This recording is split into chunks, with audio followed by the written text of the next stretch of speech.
Today we're going to be talking about the history of wool walking songs, or as you would say it in Scottish Gaelic, Oran Luid. So according to a blog called Historical Environment Scotland, walking was the last stage in the production of homespun tweed. During this process, the cloth would be beaten rhythmically, usually by hand, to shrink and soften it.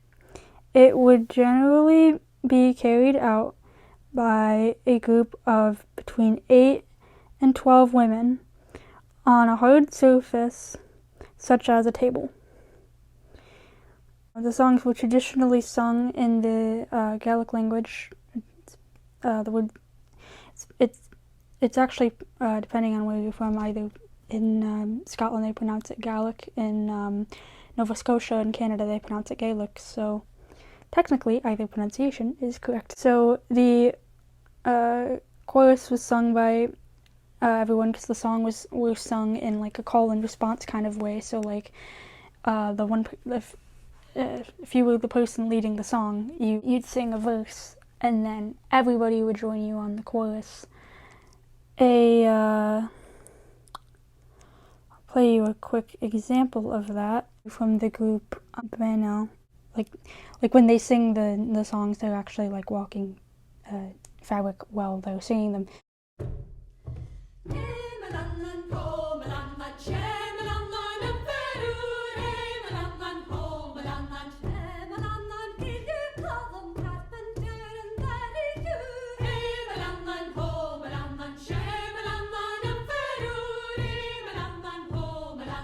According to Wikipedia, the choruses to many walking songs consisted of vocables in which some of the words are meaningless, while others are regular Gaelic words, but sometimes have no meaning in the context of the song.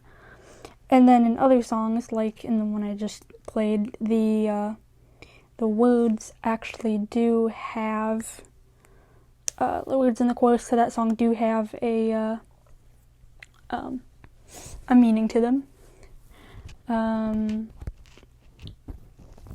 There are examples of songs where the chorus is completely nonsense words, and then there's other songs where it's a mixture of like it says in here, it's kind of a mixture of the vocables and the and maybe a few Gaelic words here and there. And then there's songs like the one I just showed you where it is mostly Gaelic words with a few vocables in there. The amount of verses that would be sung during a walking session would vary based on the length of.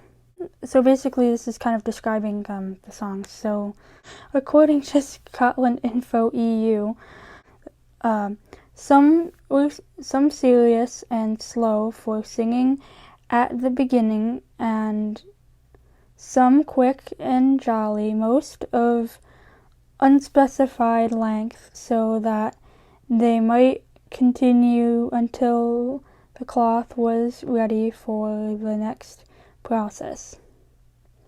And also, according to Scotlandinfo.eu, kind of an interesting fact relating to both the walking process and the singing, the singing part of it.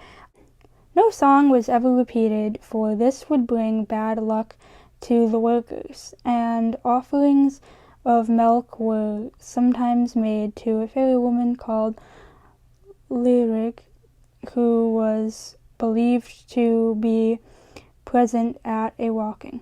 The kind of contents of the songs, like what they were about, a lot of them were, people talking about things in their lives and in the village and stuff. And some good examples of this is like the song that I played earlier, which is called Hey Molanan,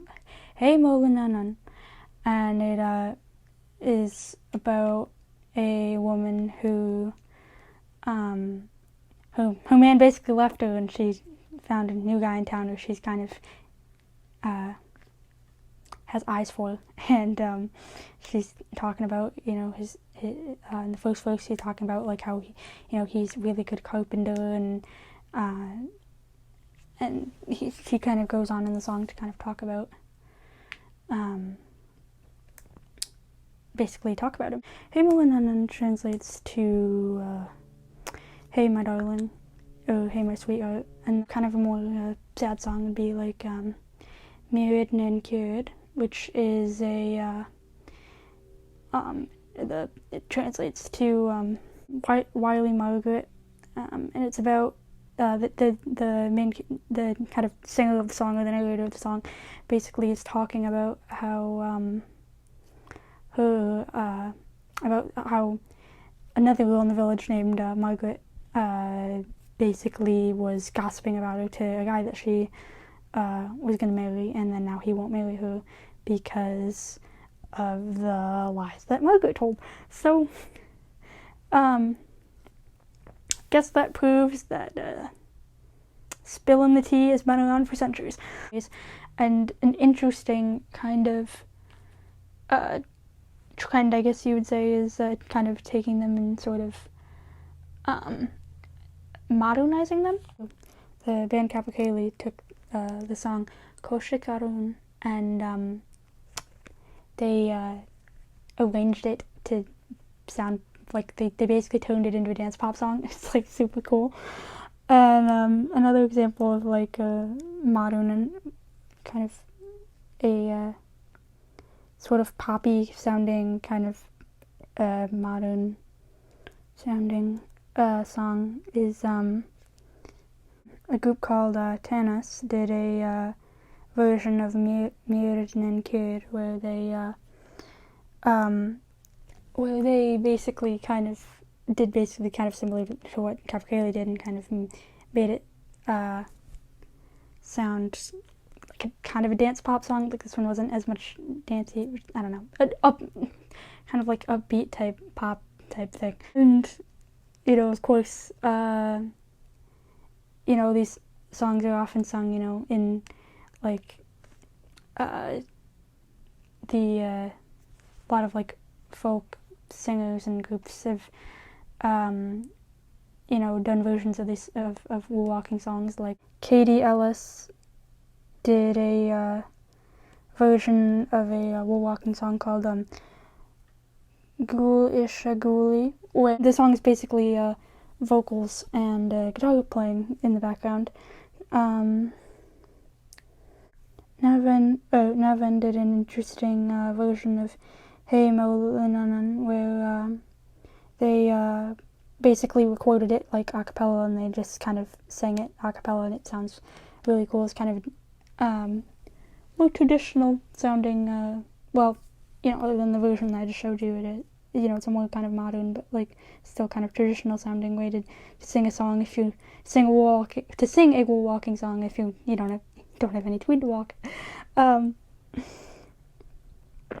Outlander did a interesting rendition of a Waulking song called Vorgsna Horogiali, and